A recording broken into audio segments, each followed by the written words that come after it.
Hey everybody, and welcome to Wazari Ippon episode 3. I'm Pathfinder, and I'm here always with Ichigeki X Edge, Chris. How's it going? So, on the last episode, we talked about the All Japan for IKO, Kyokushin Kaiken, and the fact that they'd have two in the same year because last year's got delayed.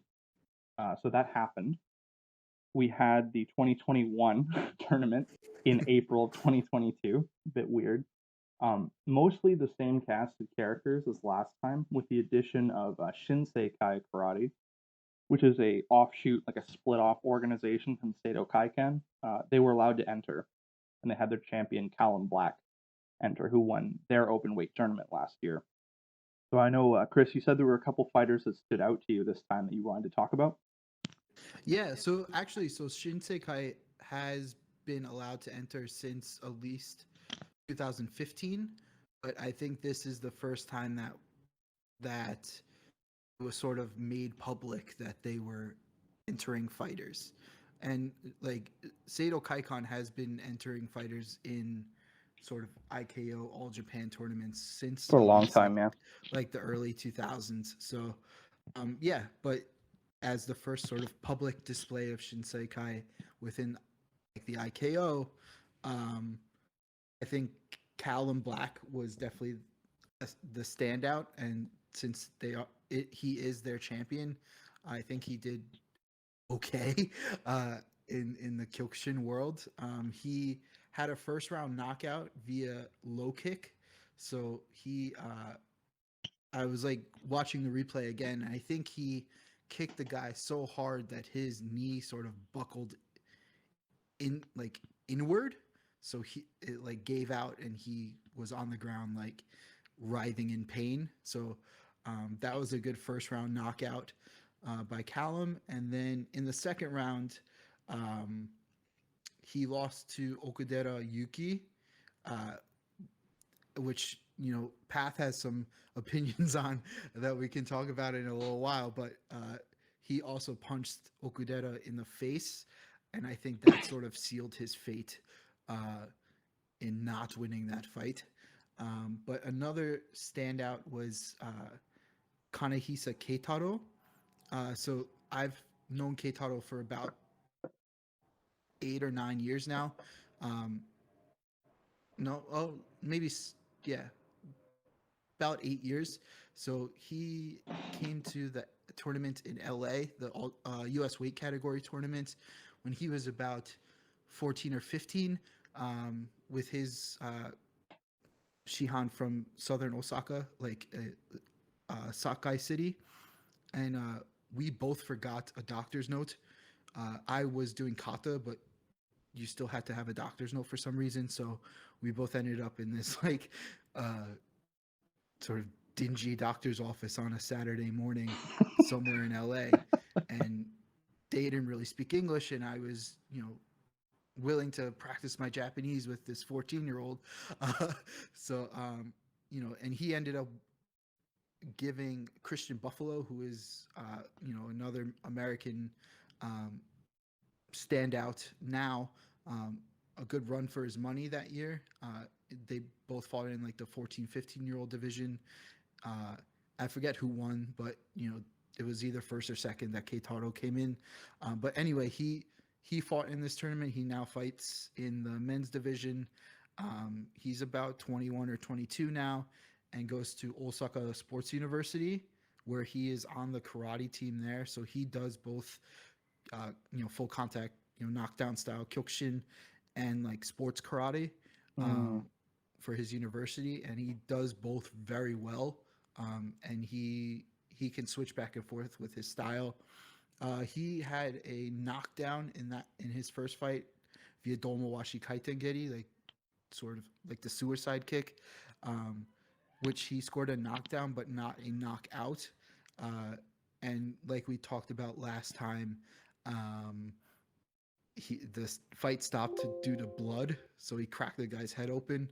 Uh, but otherwise the guy was fine. And then he lost in the second round to Kaga, which I think he did very, very well against one of the Yeah. IKO's top fighters. Kaga the middleweight champ currently, so Yeah. And so he has great sort of hizageri, like knee strikes, and he's just a great fighter. So I'm looking forward to seeing how he does in the future. Um, so there for the men's division, there were three foreigners. So Callum Black, Kovalenko, who we talked about last time, who is currently doing his like instructors training in Japan, and a guy like an Iranian guy, Asagari, who trains out of the Saitama branch. I don't know anything about this guy, but either he's from Iran, or there's the Persians have been in Japan since about like the 70s, so he could just be born and raised there. I have no idea, but he was the other foreign face in the men's division. And for the women's division, um, there was Alice Benotas, who's my former dojo mate, and now living in Japan, training at the Johoku branch with yeah, Bay Noah student. Nishimura. Yeah. Yeah, Noah's. And there's Amy Lee Nash, who is South African, but she trains at the Daikanyama dojo now. And another American, Nakano Rie, who is Sota Nakano's little sister. Um, she still fights for America, but I don't know where they live now. Um, I I mean, it think has to it's, be Japan, right? Just because she was in the tournament. I think foreigners are still not allowed in. uh, so they're both like Japanese born, I think, but they might still live in LA. Oh, I they don't have know. national, if they Yeah, let so nationals in it. yeah, I don't know anything about her whatever immigration status or whatever, but uh it was interesting to see her still fight for US and fight for the LA dojo, but even though she's Japanese born. Um yeah, and I think another standout was Ishimura Taiga. So before the tournament, the IKO released all these like promotional videos for these fighters. So Nishimura was in it, and a couple other fighters. But I think out of those fighters that were featured on those YouTube videos or on Kyokushin Live as well, I guess, um, Nishimura Taiga was the most impressive. I think he lost in the second round to Nagasawa Yamato, but I think he's another prospect that for Japan that would stick out. They really tried to promote this other guy, Tanigawa Soya, from like the Hombu Dojo. You know, Hombu Dojo always likes to promote their fighters, but they don't really do well. So, and that was the sort of the case with Tanigawa. I think he may have won his first fight, and I don't remember how he did in the second. But again, I only watched the first and second rounds of the tournament. Um, because it was 2 in the morning, 2 or 3 in the morning at that point. So I went to bed. So how about you, Path? I know you watched the whole thing. What did you think of the tournament overall, and specifically the later rounds of the tournament? I thought it was pretty front heavy, so I Mm. was really happy with what I saw rounds 1 through 3. I thought they had a lot of really great guys in it. I thought they started getting a little weird with the decisions halfway through, and then unfortunately a super anticlimactic ending, but nothing that could be done about it. Mhm. So we talked last time about how Kovalenko, who won last year's, would be the favorite again. Mhm. Um, and you had expressed, because just I want to catch on this about Honbu Dojo. Yeah, Um, you had expressed concern that uh, he wouldn't have many people his size to train with at Honbu Dojo, and you were worried that he would look a little bit worse. I yeah, didn't think that would happen, but after watching the tournament and seeing like his sweeps, like when he won last year in the 2020, he just yeah. walked in there and swept everyone to easy wins, just kicking them off their feet, and his sweeps seemed to have completely disappeared this time. Do Mhm. you attribute that to training at Honbu, or do you attribute that to everybody knows what he's going to do now, so they prepared for it all year? I you know I don't want to badmouth anyone at Homebrew or anything, but I think his priorities are a little bit different now because he's doing that, instructors training course. He's teaching all day, every day. At, the different dojo in Tokyo.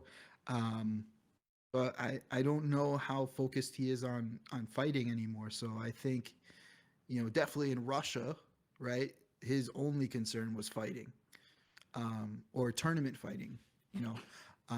So I think when he last or 2 years ago now, when he basically walked into that tournament and just beat everyone, he was still, fresh off the boat from Russia. So he was, but now he's been in the country 2 years, working for 2 years, almost 3 years now. Um, he, he's certainly impressive. He's definitely one of the best current Kyokushin fighters, I would say. But he wasn't that impressive, I think. Yeah, not compared to last time. There's definitely Yeah, a difference. yeah. Okay, I fair just enough. think that yeah, I think I think he's just too busy. I don't know exactly what he does, but I think there's a lot more responsibilities in Japan now than he did 2 years ago. No, that makes complete Yeah. sense, and that sort of reminds me of my take on Bay Noah's current decline in kickboxing, and Mhm. not looking as good as he used to. It's just too busy. He's juggling even more things because he's doing comedy and teaching and kickboxing and MMA and Yeah. karate. It's just so I think you're onto something there with maybe having to teach full time Yeah. is taking a little bit away. I mean, he still made it to the semifinals. Yeah. So not when I say decline, I just mean like the first tournament for people who didn't see it.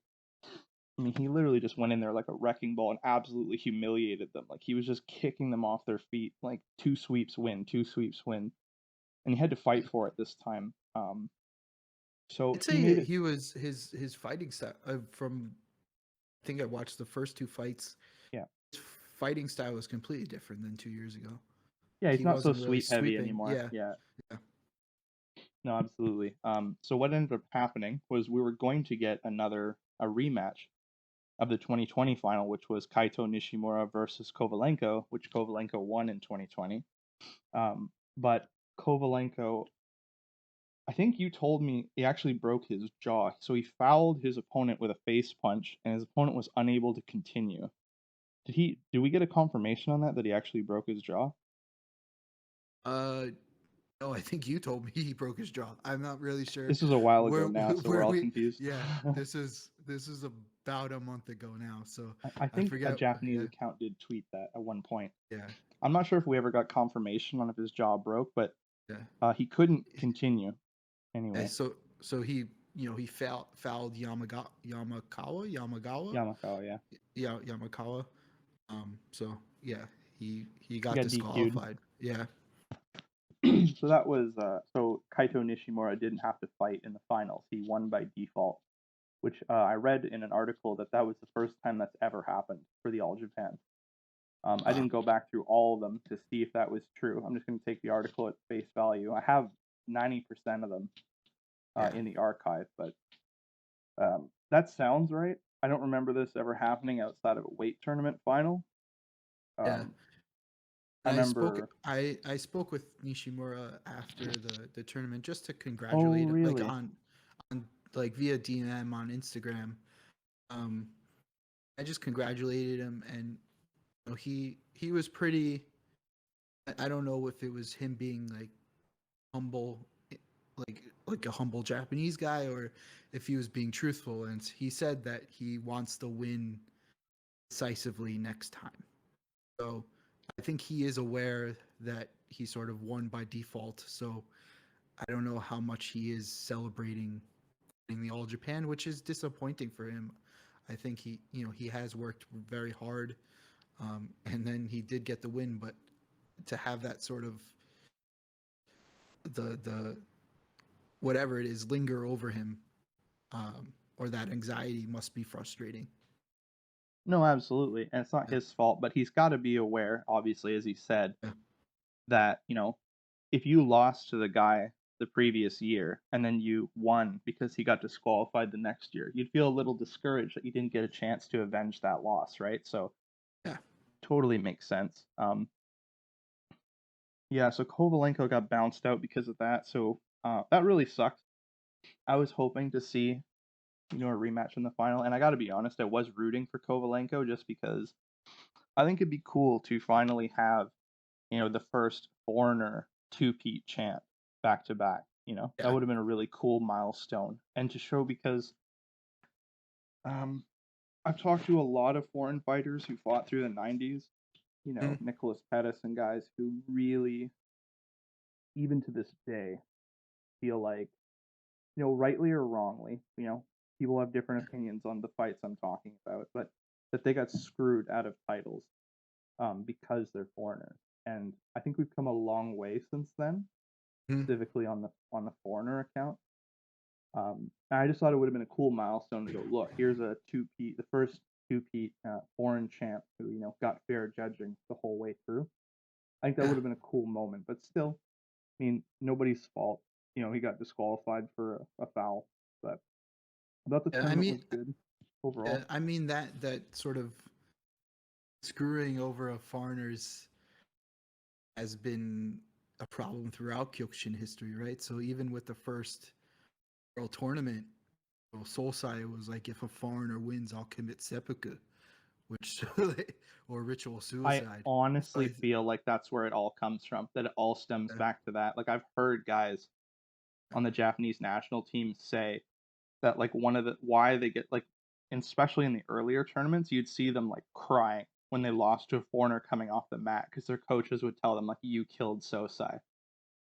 And oh I my feel like god. some of that comes from that, and that has been a little bit unfortunate for our history. And I mean, especially in the cult of Kyokushin, right? That if Hmm. Solsai is a god, and if you kill Solsai, you kill God, right? So that must be It feels a insane. little bit like original sin, doesn't it? Like, yeah, it Yeah, really does yeah. fit.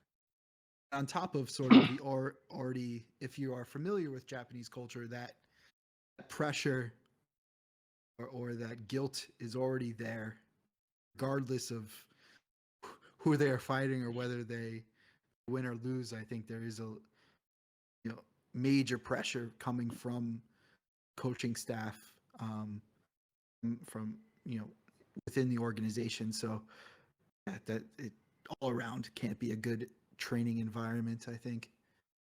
No, absolutely, and I do feel like that fuels a bit of it. Um, Yeah. but I think it is we still have problems, but I feel like it is better now. Like I think 30 years ago, 20 years ago, Kovalenko wouldn't have got the title the first time around. But I don't think it's like that anymore, where they would just straight up say, "No, we're just gonna wait till this guy gets up until Yeah. Kovalenko loses." So I thought it would be a cool milestone, but it was still, excuse me, great overall. I don't think it had anything to do with being a foreigner, but I do feel like Callum Black got a little bit of the short end of the stick. I know you preluded Mhm. to that. It's not that I felt like it was a huge robbery. I would just say that it probably had a little bit to do with being the outside guy, the champ Mhm. from the other org. I feel like when a champ from another org enters the prestigious tournament of, a mainstay org, there is a little bit of a chip on the shoulder of like, man, if their champ wins, we look really bad. Yeah. Subconsciously. I don't think like any orders went around. It's just a subconscious thing. Because yes, he fouled him, like you said, which probably sealed his fate, and you could leave it there. My thing is, I've watched hundreds of these tournaments. I have every single All Japan weight tournament that's Mhm. ever been released in my archive. I have most All Japan Opens, and I've seen a lot of fouls where you get your first warning.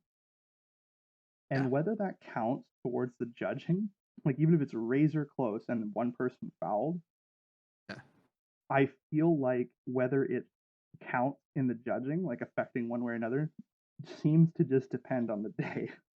Yeah. Like, I you mean, know what I mean? it is sort of not that Callum's fight was as important as the one I'm going to talk about now, but it sort of reminded me of Andy Hoog versus Matsui, Yes, where that's a good example.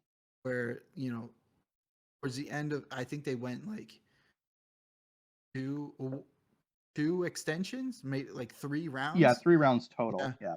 Um, and towards the end, maybe like Andy got one foul in the second round, and then like one or two. Yeah, I know he didn't get Genten each, so he probably got two chewies in the second. And at this point, that he was done, and that was, you knew that Matsui was gonna win. So I think it was very reminiscent of that situation. Yeah, that's what I He mean. Like just I've sealed his own fate. Yeah, absolutely. And I've seen guys like foul, like it be a pretty close fight back and forth, and one guy fouls and gets his, itch, and it doesn't seem to factor into the decision. They still win anyway. Yeah. So I'd like to see a little bit more consistency because sometimes I'll call out a fight that I think's a little weird, Mm. and someone from those orgs will say to me on Twitter or something, they'll say, well, he had a foul, and they take that into consideration. I'm like, okay, but it doesn't seem to be applied all the time. Yeah. I'd like to have like this is when it matters, when it's dead even. If Mhm. they threw the same amount of strikes, this is when it'll count. I would like to just see that applied more evenly. I Mhm. left a little bit of a bad taste in my mouth when Callum got the no benefit of the doubt off of one foul. Um, Yeah. but this is a good segue off this tournament because um, that's why I'm not so mad about this, is because it seems like they're already making a remedy for this situation with the Shinsei Kai judging announcement. Yeah. So it seems like, so All Japan weight category tournament that is happening next weekend, I believe, is like the first or second weekend in June. Um, is also a collaboration between Kyokushin Kaikon, the IKO, and the Shinsei Kai um, organization. So, Path, you sent me something yesterday that, Matsui Kancho from the IKO was giving a seminar or like a webinar to the Shinsei Kai, you know, administrators or black belts or whatever, on the judging and the refereeing rules of the IKO. So I think, um, you know, by if they are going to collaborate in the tournament, I think, of course, you need um, judges and refs from both organizations, right? So, but there are subtle differences between the two styles. So, like, it was noticeable with Callum, because he got one or two warnings about skami, like to like grabbing, or like grabbing the back of the Yeah, grabbing that's the allowed opponent's in back. Sado styles, which is not in Yeah, so IKO. Yeah. you can clinch a little bit while you throw a knee in Sado Kaikon or in Shinsei Kai, where it's not allowed in Kyokushin. So I think having that, be clearer to the judging staff all around, regardless of their organization, is definitely a step in the right direction, and sort of introducing new Kyokushin rules that have emerged within the IKO in the last 5 years or so, to another organization that may not be familiar with everything. Definitely puts everything on uh, on a fairer playing level, I think.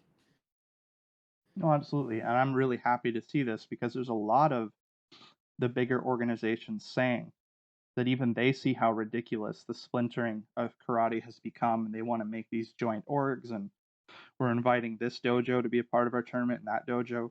But then they just keep all the judges, it's all under their umbrella. So their judges, their Yeah. officials, their fighters get the benefit of the doubt and seem to always win their tournaments. So I'm not accusing the IKO of that specifically. I'm just saying a lot Mhm. of organizations seem to operate that way, and I'm glad to see that they're going to bring on Shinsei Kai judges so that everyone gets a fair shake. I think that's a brilliant move. I think the IKO gets accused a lot of being the most closed-minded and the most isolationist. I think this Yeah. is a step in the right direction to prove that wrong. And I hope they continue with stuff like this, and I hope it makes a difference. So I'm really excited to see what they do with that. Again, we think this is happening. I don't know if they are bringing in. They could have just been explaining the rules to the Inseikai people, but I hope that they are bringing in their referees and in their judges. But yeah, I had read in the thread that I thought for sure that like there's going to be a Shinsei Kai judge okay, this next weekend, but okay, good. so okay. Speaking of judging, Mhm. so we had the JFKO All Japan Weight Tournament uh, last weekend, Mhm. and man, oh man, it was a $70 pay-per-view again. So I don't know how Oof. many people actually got to watch it. I did send some clips to Chris for some of the bigger fights. Again, overall great tournament, but once again, just to me, not to start a fucking war, but really biased judging towards the Shin Kyokushin guys. Um, In favor of them, right? yeah, Yeah, yeah. absolutely. JFKO is that's the weird thing is JFKO is Shin Kyokushin WKO. It's under their umbrella, but Midori set this up to encourage cross gym, cross dojo, organizing, and it's supposed to be like a more open platform for everybody to get involved and feel it's fair. So it's not directly under the Shin Kyokushin name, but that Mhm. seems to be, at least to me, from the I've watched the last 3 years in a Mhm. row now. That seems to be a name only. I'm sorry to say, but I'm always gonna be honest with you guys. I'm not gonna bullshit it just to Yeah. keep everybody happy. I don't understand what the point is of saying it's this open platform and JFKO is its own thing. And then, I'm watching this fight where someone from another organization is getting robbed, and I'm seeing Yuji Shimamoto is the Yeah. judge, like who Yeah, is, that's true. Shin Kyokushin's number one guy, who's obviously going to be, a party member, so to speak. Yeah. A little silly to me. Yuta Takahashi, the former IKO All Japan Open champion, once again entered, was beating the shit out of everybody. He actually fought Yuto Iguchi, one of the Wow. top guys from Okay. Shin Kyokushin, who I've been waiting for him to actually get far enough in the tournaments without getting screwed by the judges to, get those crossover fights that we've been waiting for, right? And we did Mhm. get one with that, and his knees were just too good. He got Iguchi on the back leg, and then he kneed him in the face. It rocked him pretty bad, Wow. and the judges had no choice but to give it to Yuta. So I thought, okay, maybe this year be a little bit different. He gets to the semifinals. He goes up against, I think, Watanabe was his Mhm. name. I did send you that fight, and it's they're fighting, and for every punch, Watanabe's hitting, he's landing a knee back. I'm thinking this is pretty even. This is good. Let's see what the second round brings, and instantly over goes to the Shin Kyokushin guy, and I'm just sitting there like, what is the point of having this organization if they're always gonna get the benefit of the doubt when it's dead even. Um, there's no Yeah. fucking way if Takahashi hadn't gotten, you know, a little bit up on him that they wouldn't have called it a draw round. I don't know. I mean, you got to see the I, match too. I mean, do you agree with me, or do you think I'm being a little too harsh? no, I agree, but I think it's a problem within the fight or the combat sports world in general. So that carries over into MMA as well. So like the mindset, even though it's an unwritten rule, right? So if you go fight the champion, you have to beat the champion, right? You can't rely on the judge's decision because pretty much 9 times out of 10 they're gonna give the fight to the champion. Like even if he was losing 3 of the 5 rounds or whatever. But if you didn't defeat him, decisively or knock him out, they're just going to give the belt to the champion. So I think, it, it, even though it is sort of an unwritten rule within the fight world, like, and again, this wasn't like Takahashi's fight wasn't a championship fight, but he was fighting a guy from the hosting organization, let's say. Um, so if he didn't beat him decisively or whatever, it didn't knock him out, then I'm not surprised that they gave it to Eguchi, right? Yeah, I guess I understand what you're saying totally. Yeah. I don't understand why bother separating JFKO from Shin Kyokushin if it's going to be like that. I thought the whole point of this was a neutral platform, but it doesn't seem to be working out that way. I Yeah, sort of got. Sorry, go ahead. uh, and I think it works. The sort of um, neutral ground works maybe on the first day, right?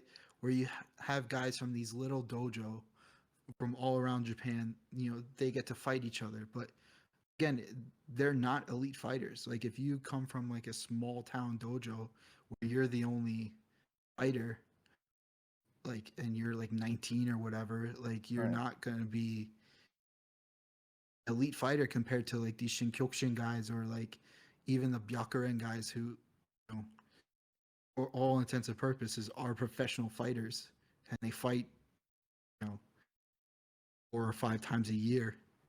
Right? right. So I think it's harder to get up to that elite level of the bigger organizations if you come from a smaller organization, even though that's what the point of the umbrella organization or the event is about. But yeah.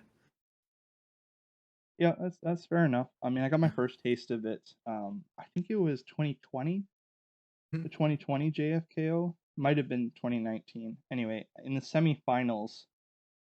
Oh, sorry, no, I think it was Shin Kyokushin. Yeah, it was a Shin Kyokushin tournament where we had Daiki Kato was against Hmm. Yuta Goto, and Yuta Goto like very clearly like beat the shit out of him the second round, and they called it a draw again. Just kept calling it draws until Kato had a better round. So I guess Yeah. it's not like this happens in almost every org at some point, but Yeah. I'm just a little disappointed because I expect that in Shin Kyokushin tournament or an IKO or a Hmm. Seido Kaikan that they're a little biased towards their own guys, but I was hoping this JFKO stuff would truly be an open platform. That just doesn't seem to be the case. Hmm. Um, but the more egregious one, I'll get off the bad judging after this one, and then just talk about some of the champions. But I sent you another one of the final for super heavyweight, which Yes. was Kembu Iriki versus Yuta Goto in a rematch. Um, Yes. I don't know, man. Like this one to me, like the Takahashi one, it was like to me it was even. It should have been a draw, and it Hmm. wasn't. So you can be a little annoyed. But this one I think was pretty egregious. For I don't know how sure. you feel about it, but I um, think Iriki came in the first maybe 20 seconds of the fight, right? He was mhm, landing solid leg kicks, and then he gets tripped the first time, or swept the first time, Goto, right? mhm. Whether you can, I think it's a sweep, but you could call it a slip. I don't know. Depends on who's judging that day, right? But Apparently, yeah. it was a solid sweep in my eyes. And then Riki's really just he relied heavily on his leg kicks in that fight and got Goto was chest to chest with him the whole time, just giving everything that he could, and he swept him a second time later on in the fight uh, as well. So yeah, I think Goto was more aggressive in that fight than Iriki. So he should have won that fight in my eyes. Yeah, I mean, so for people who didn't get to see it because it's trapped behind a paywall, it will go up on the JFKO YouTube in a couple months. But basically, they were in like a leg kick battle, right? It's the Yeah. same thing you train, right? Of like interrupting, and Goto kept checking his front low kick and like kicking his back leg and like knocking him down, like tripping him up because Yeah. he kept intercepting all of Iriki's low kicks and he knocked him on his ass twice. And Twice, like counter kicking his back leg out. There's even one point that I'm pretty sure Iriki got hurt where Goto landed a knee and then a punch to the liver. And Kembu mhm. Iriki, like we talk about him a lot here, he never moves backwards, like almost never. Oh, yeah. And he moved backwards after getting hit with that. He took two big Wow. steps back, and Goto had to move up to him. I think that Wow. actually stung him. Um, Yeah. I just and then they gave it, no extension, just immediately gave it to Iriki. And you could tell even the crowd made some weird noises, Yeah. which is pretty rare for Japanese crowd, that they didn't really like that.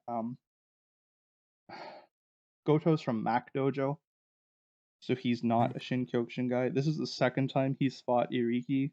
Last time was less egregious, but I still thought like there was one round where he chewed up Iriki's leg and it went to an extension, and I just thought, okay, well it's the semifinals, and they just want this fight to keep going. So I had no problems last time. This time was pretty because now I Yeah. have something to compare it to, right? When he chewed up Iriki's leg in the second round last time they fought in the semifinals, they immediately gave it an extension.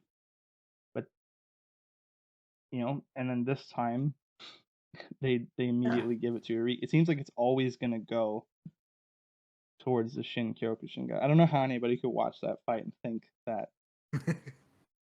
Like I could see maybe somebody like twisting themselves into a pretzel and saying it should have been an extension. Yeah. Okay, but how do you get 3 flags for Ariki off that? Yeah. Especially because the second sweep is definitely a sweep, right? It wasn't Mm. a slip at all. Yeah. No, he like counter Yeah. kicked his back leg out while he Yeah. was trying to low kick sloppily. Yeah. And Yep. unfortunately, whether you like the sort of current IKO rule of if you get a knockdown and do Zanshin, that's Wazari, or not, I think that could have been a time where that would have worked, right? So if you Mm. knock down someone, do do Zanshin like Goto did both times. If it was in the IKO, he would have gotten Wasete Ippon. Like he would have Mm-hmm. gotten two Wazari from both of those sweeps. So it's interesting to see how organizations can differ and how it can mess with results. No, absolutely, and like I understand that it's not Wazari in Shinkyokushin. Someone did say that, when people were arguing about it on Twitter, but I'm not saying that it was supposed to be Wazari, but I'm still saying like, especially people who are listening from a podcast about kickboxing. If you remember the Yuki Yoza versus Taiyo Asahisa fight, where every time Taiyo Asahisa tried to low kick him, Yuki Yoza would like interrupt him by like kicking his back leg or like check sweeping it. Mhm. That's what Goto was doing, and it doesn't have to be Wazari. It's still winning to me. We're in a leg kick Yeah. battle. If Chris and I are standing in front of each other and we're just blasting low kicks at each other, and every time I go to throw a low kick, Chris is kicking my back leg and making me stumble or fall over, who's winning that fight? It doesn't have to be Wazari, right? Like you are stifling everything they're trying to do. That's control. But That is one of my go-to moves. Just saying. So that is something I like to do. So I like what Goto was doing in that fight. yeah, so okay, so I've gotten my piece off about judging. Let's talk some more of the positives. Goto, despite this, places second for super heavyweight. Has looked unstoppable the last 2 years I've seen him. I remember the last tournament I covered, Ochai. I didn't even know he was supposed to be, there Yeah. on the last tournament, and he went up against Yuta Goto, and Yuta Goto beat him, which is a huge Yeah. win to be an All Japan champ in his org, coming from a rival school. And earlier on in this same tournament that we just had in 2022, he fought last year's JFKO champ, Kamea, and he absolutely destroyed him.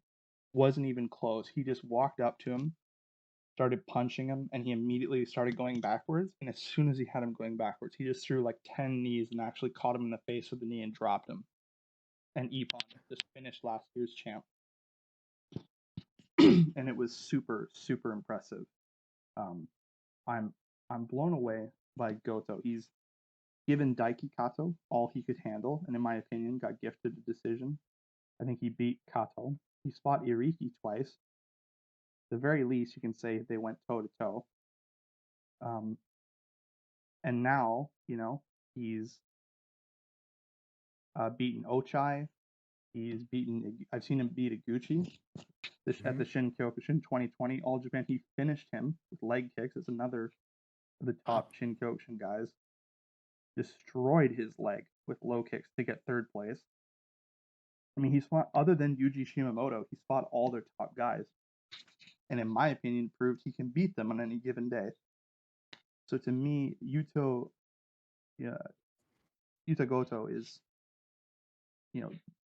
one of the top guys in the world right now, as far as I'm concerned. I'm utterly impressed with him. Mm-hmm. That's good. Other standouts was I always get his name wrong. He's a guy you're really high on. Naga Tada. I think he won for middleweight.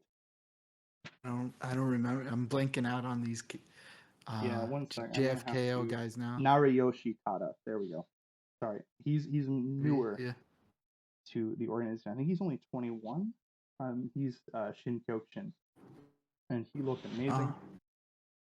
He placed second in the one of the All Japans against Kenbu Iriki. He made it all the way to the finals. Tada did. Still has that same sort of plotting style, just kind of barrels into people.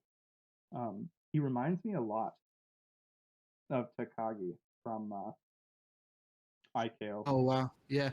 They seem to have that same carry about them, about using their weight really well and getting low and getting into people even despite being shorter. And he won for heavyweight, not middleweight. My apologies.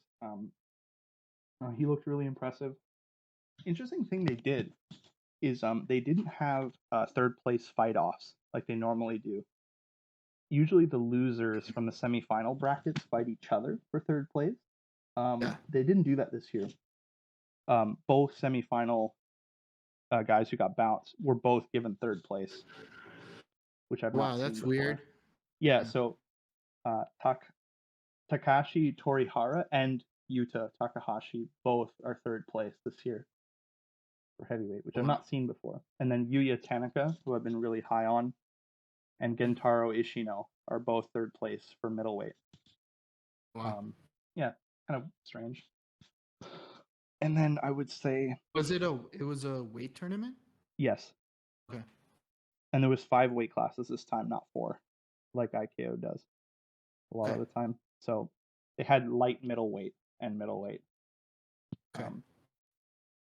And then once again, and this one really makes me happy, is Uemoto. Uemoto was in this tournament again. People remembered we covered it last year in the 2021 JFKO tournament. Uemoto is a Kempo guy from his, I think it's his father. It's Uemoto Ryu Kempo. Okay, yeah. Yeah, and he took, the world by storm as far as I'm concerned, and just about knocked out everybody in 2021 to win, even beating the Shin Kyokushin guys and some Byakuren guys to win. He did it again. Not only was he, just unbelievable with his spacing, with his timing, his in and out attacks, he's so agile. He knocked almost everybody out, including Tenshin Sawai was his finals opponent, and he knocked him out with a knee to the face in under a minute. And we're not talking get rocked and not make it up in time. He flatlined him.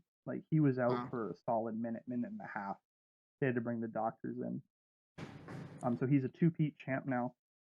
And it's 2 years in a row. This Kempo guy from his father's school has won lightweight. I think it's fucking awesome. You know if that style is from down by Fukuoka at all?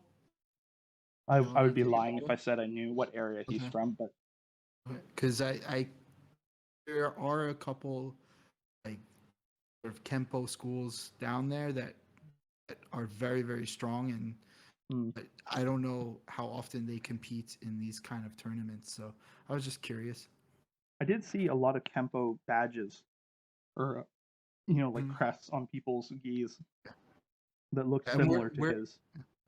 we're talking about like these are sort of individual dojos that aim to be Kempo, so they're not affiliated with Okinawan Kempo Hmm. or any sort of like American, like Ed Parker type American Kempo Yeah, we're not styles. talking Like like that stuff. these are, yeah, these are like sort of their singular dojo that you know have their own style, sort of. Yeah, they're their own style, and Yeah, most of when we say just for reference sake, that's a good point that we're not yeah, talking about like American, Ed Parker stuff.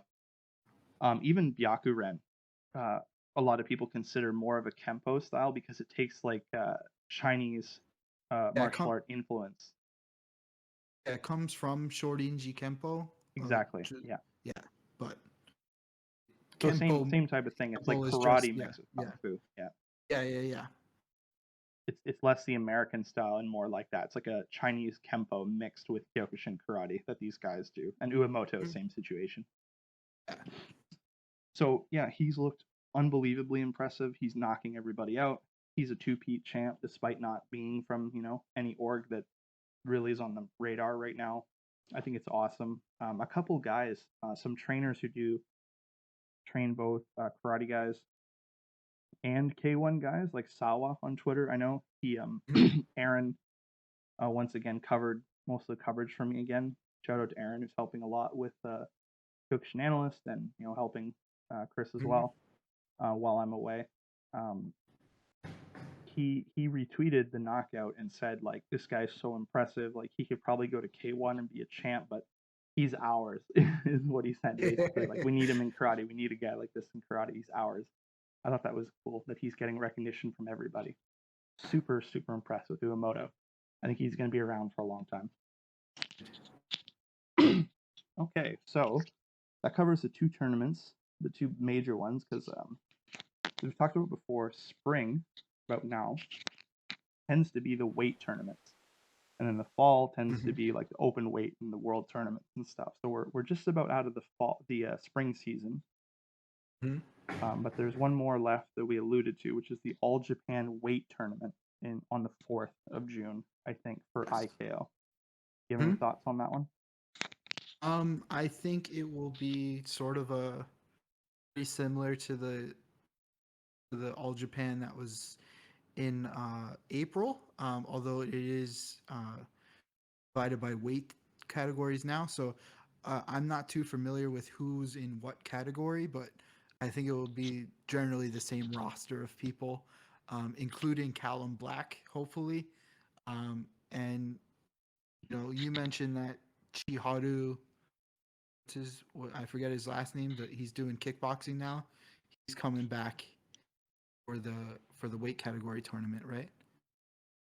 Yes, so podcasts about kickboxing fans would be interested in this one. That the Rise fighter, 4-0 Rise kickboxer, Chiharu Higuchi, who was a middleweight champion for the IKO, said he's returning to Karate Rules for this one. So if you'd asked me before I knew that what was going to happen, I would have said Nanami Sato is going to win for female. Yeah. Kovalenko or Kaito Nishimura will win for super heavyweight. Then I would have said Takahiro Kaga would be a sure-in for middleweight. But Yeah. Takahiro Kaga and Chiharu Higuchi have actually fought multiple times, and the results have been mixed. I know Higuchi actually stopped him with low kicks Wow. before. So him coming back, he's been dedicated mostly to kickboxing at Ideal Gym. It's gonna be interesting to see, if he can translate back. I think it's really cool that he's gonna be going back and forth like May Noah does. It's a little bit hard. I don't know if I'd recommend it for his career longevity, Yeah. but I think it's cool. So it's not a given for middleweight, which I think is really cool. I'm hoping to get, hopefully they put the brackets so we can get a Mhm. Chiharu Higuchi versus Kaga rematch in the finals. I think that would be really cool. Higuchi has been very active on on Instagram. Through he's been working like in collaboration with the IKO to sort of give kickboxing tips, uh, karate fighters. So he's been using that guy Tanigawa Soya as a sparring partner, and just check out his Instagram. I'm trying to look for it now, but he it's pretty cool the way he can sort of tran- transfer like either karate moves or kickboxing moves into each style and um, make it work. And they have both English subtitles and Japanese subtitles for those like little technique videos. Yeah, it's really interesting that of the guys who go to kickboxing, some maintain relationships with the organization, like Beinoa and Jiharu Higuchi, and others seemingly don't, like Yuki Mm. Yoza, the former lightweight world champion. Not only does he not walk in with his Ichigeki gi like the other two do, he doesn't seem to have any ties to the org anymore. I think that's interesting because that usually means something didn't go perfectly. Because, as Yeah. I've said before on the show, if you see Kyokushin fighters go to kickboxing and they don't make the walk in their gi. That's because the Ichigeki gi actually has like a pretty hardcore trademark on it, and if you're not in the org, you can get in trouble for making the walk with it. And they've used that in the past. I've told this on Twitter before, but um, famously, Gerard Gordeau, back in the day of in the first UFCs, he was known as quite the dirty fighter, and he's known primarily by the world as a Savat guy, but he's always been like 90% of the time a Kyokushin guy. He fought in some Savat tournaments, Yeah. but as like a Kyokushin guy. And the reason people think he's a Savat guy is actually from what I've read. I've done a little bit of research into it, and from the sources I've read, basically they told him like, "No fucking way are you wearing our symbol into that Oh, thing." really? Yes, so that's why he didn't wear, his full gi and why he listed himself as a Savat guy because they were basically like, "Don't you fucking dare say you're a Kyokushin guy going into this uncharted territory back then and with his reputation." I thought that was just interesting, and that still applies today. I've read some things from some fighters, not just from IKEA, who left and gone to kickboxing, like Keisuke Monguchi, that it was made clear to him that there would be trouble if he wore his old gi in there since he was expelled. And he's not an IKO guy, but just for reference. So I thought that was interesting that you can sort of tell if a fighter left on good terms or not based on did they make the walk with their gi or not. um, yeah. And speaking of um, other kickboxers, do you want to talk about Tanigawa? Oh yeah, sure. I already sort of had my fill on this from podcasts about kickboxing, but Seiya Tanigawa, who was a champion in Shinseikai, has made the transition as well to kickboxing. Um, and he's sort of in an unfortunate position now, where he's pretty good. He has really great combos and decent movement, but he just doesn't have much of a chin. It seems like he gets chin checked Yeah. a lot, and he's ended up just through cruiserweight not having that many guys in K1. He's fought Mahmoud Satari 3 times in 18 months, Jesus Christ. and he's lost all of them by pretty brutal knockout from Yeah. punches. But yeah, and I mean, I think Satari was just embarrassing him in the latest fight, which is I was watching the English commentary with Nick Pettis, so I think the fight happened a couple months ago, right? Yeah, Or like that's maybe a month ago or so. Um, yeah, but Satari, like, he didn't go for the finish that whole fight. He was just chilling. He would sort of answer Onigawa's like attacks or whatever, and then just like knock him back, and then just hang out. Like so, uh, yeah, I think Satari could have won the first or second round of that fight and had a better night in that K1 fight. But Also, Tanigawa, you know, I'm not a small person, right? I'm not a small guy. I'm pretty chubby, but Tanigawa looked fat in that fight. Like compared to, obviously compared to Satari, but like he did not look in shape for that fight, and it could have been because of the tournament itself. Like it was an open weight tournament, so maybe he was like not in total shape because he was trying to fight, um, bigger guys, maybe. But I don't know. He did not look in shape for that fight with Satari. Yeah, I mean, he always looks like that for cruiserweight. I think with K1, there's a lot of guys like KG and Tanigawa who, if they were super strict on their diet and Yeah, tried to lose, they could easily make like 170, yeah, 180 if they really tried.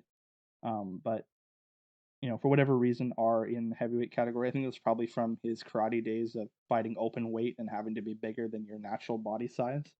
yeah. But he's always looked like that, and that's Okay. sort of the weird thing about K1 is they don't have many natural heavyweights. Most of their guys like KG and Uemura Yeah, and Rui. Well, I mean, Rui's tall, so I guess he's legitimate. But Seiya Tanigawa is. They're not really cruisers or heavyweights. They're just guys who got a little bit more, fat on the stomach to get them up yeah, there. So it looks strange when you have a guy like Satari, who's a true heavyweight and is shredded and huge, yeah, and just blasts these guys with punches into orbit. yeah. It's a very weird situation for K1's cruiser, but that's basically what happened. Yeah. It was an interesting tournament. I didn't watch the whole thing. I watched the promotions of it, Mm. the just because it was open weight, so they had these big guys, big.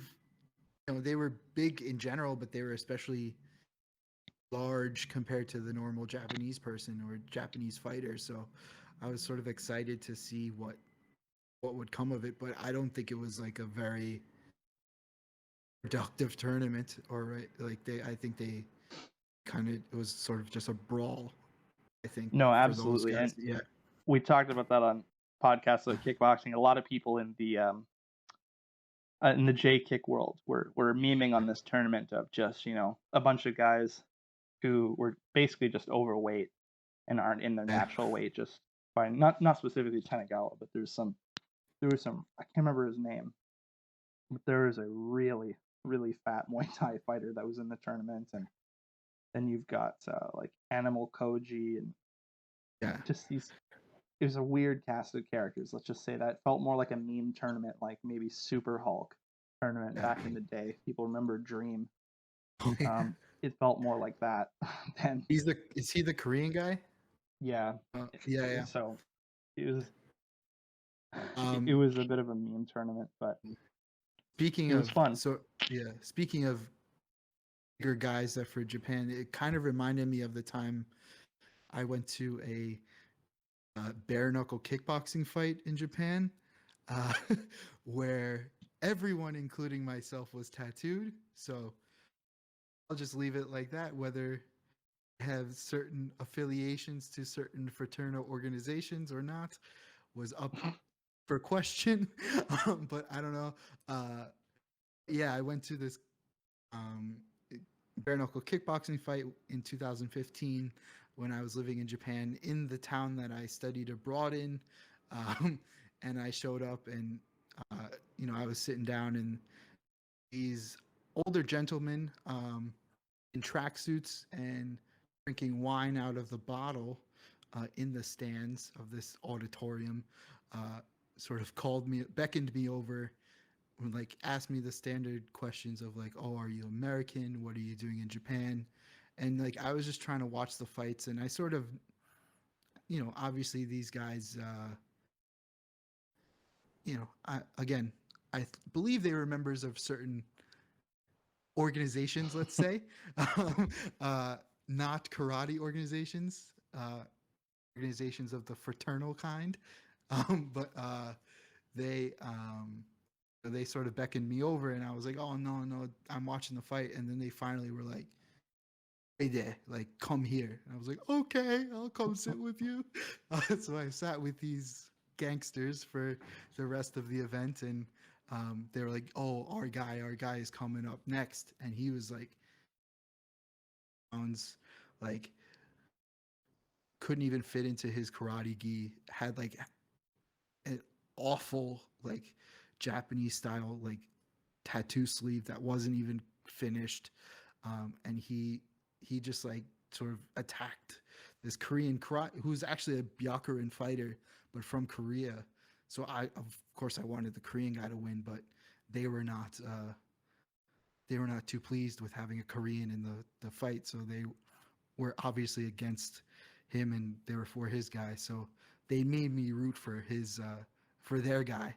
But of course, the Korean guy won, and I was secretly happy. But I couldn't really celebrate with these gangsters around me. Wow. Quite the situation you got yourself into. That's Yeah, interesting that a Byakuren guy, I guess the Kempo background would make sense to do like a bare knuckle kickboxing fight. I could see that, I guess, yeah, a little more. That's an interesting place for him to turn up. Yeah. yeah. I mean, but it was an easy fight for this kid. The guy was just Bad, eh? atrocious. Okay. So yeah, yeah. Yeah, But, Byakuren guys bring it, man. Like they're really cool. They're sort of mix with Chinese Kempo adds like a layer of mystery to them. They have like an aura of mystery to me. I'm like, what exactly did they take from Kung Fu that makes them fight so different? And then to hear you tell me that they showed up at some gangster bare knuckle kickboxing thing sounds like some Ong Bak shit. Like that is so cool. I was gonna like Byakuren guys even more now. well, I'll be honest. Like the Ocarina, I don't know anything about the organization, right? But Mm, they are not unfriendly towards the underworld. So right. they are they're actually featured in that it's on YouTube and it's on maybe Amazon Prime, that movie Twilight of the Yakuza.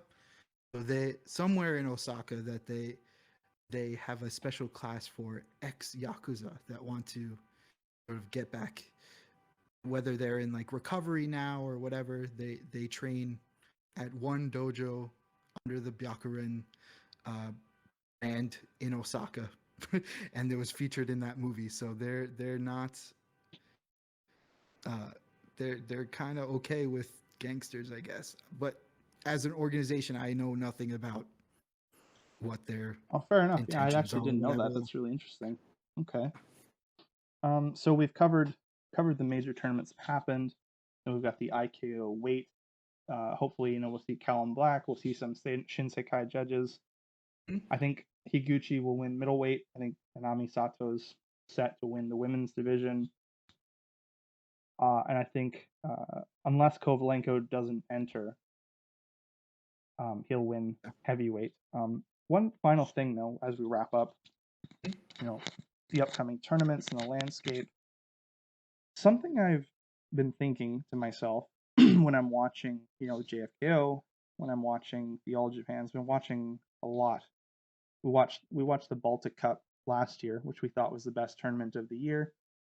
Um, when I watch though, and I'm impressed with a lot of guys, I can't help but think if you took the current guys, like let's say Yuta Goto or Kembu Iriki, maybe even Igor Zagainov for Russia for IKO, if you took the best guys from this era and you put them up against Francisco Filho Mm. or Hajime Kazu,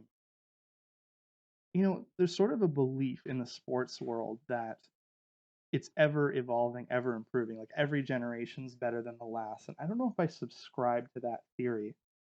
I have to wonder if you took any of the guys I mentioned and put them up against Francisco Filho, like, do you see them beating him? Because I don't.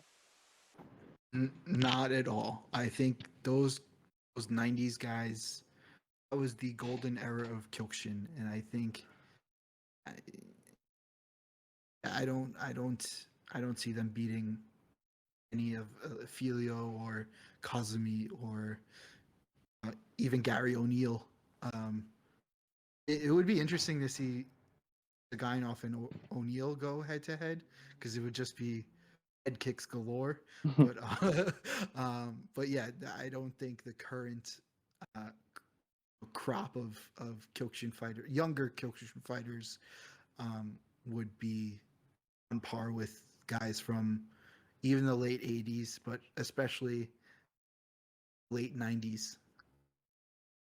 Okay, cool. I'm glad you agree with me. And it's something you said, so I'm glad we're on the same page on this because I get a lot of shit from some of the older school Japanese Kyokushin history accounts and stuff like that. That they say the golden era was when Kyokushin was still unified, and it was Matsui and Masuda and all those guys. They call that the golden era. I Yeah, don't think so. I think it's the '90s. I think it's Kazumi, Yamaki, yeah, Francisco Filho, Semi Schilt. I think that was the best era we ever got, and yeah, I just don't see the current guys surviving around against Francisco Filho. Just something interesting that came into my mind while I was watching JFKO. Like, mm-hmm. I think we're in a better era than we were in like the early 2000s, Mm-hmm. but still not quite at that high level that the '90s were. I just thought it was an interesting thought. Sure. And I guess the final thought on that, a guy who's spanned eras, one of both our favorite fighters, Alejandro Navarro. Mm-hmm. Haven't gotten confirmation on it because I can't speak the language, but I know, shout out to Kyoku Spirit on Twitter. He said that based on an interview that he gave, it sounds like Navarro is going to retire this year. This will be his last year. Um, Oh man. we're still waiting for confirmation on that, but I mean, the guy's got to be what, 46 something? He'll turn 46, I think, this year. Yeah, and he's been around forever. He's been around since the '90s into the 2000s into the 10s. He's won 18 million. I can't even keep track of how many titles he's won. He's the one of the best to ever do it. Yeah. He's a great guy. So just in case it turns out that that's true, that it is his last year, I just wanted to make a little note about it that he's one of our favorites and he's an absolute pioneer and legend in the sport. Yeah, he's great. I mean, I'm in love with his kicking ability. Is just regardless of his age, right? Just the guy has like rubber for hips. He can put his foot anywhere on your body. And me, as a bigger guy, but also as a kicker, like I grew up as a Taekwondo kid, like that is amazing to me. I love his kicking ability, and I'm kind of sad that he won't have another world tournament in him, but hats off to the guy. Yeah, and again, just to be clear, like none of us can speak the language. I think Kyoku Spirit did some translation work that he's pretty sure that's what he said in the interview. Mm. We'll bring it up next time if we get confirmation, but it sounds like he's, planning to retire, and that would make sense. He's 46, he's been doing it forever. Was But the interview in Spanish or was it in I Russian? think so, yeah. Oh, okay. So, but anybody who wants more info on that, they can look at Kyoku Spirit, spelled Mm. exactly how it sounds. KYOKU Spirit on Twitter. He posted about it. I'm just mentioning Wow. what he said, but it would be sad the end of an era, but Mm. more than deserved to retire after all that, and still at 45 had the best fight at the Baltic Cup last year. Still, you know, more than most guys can handle who are 21, 22 and world champs. So shout Yeah. out to a hero and a legend.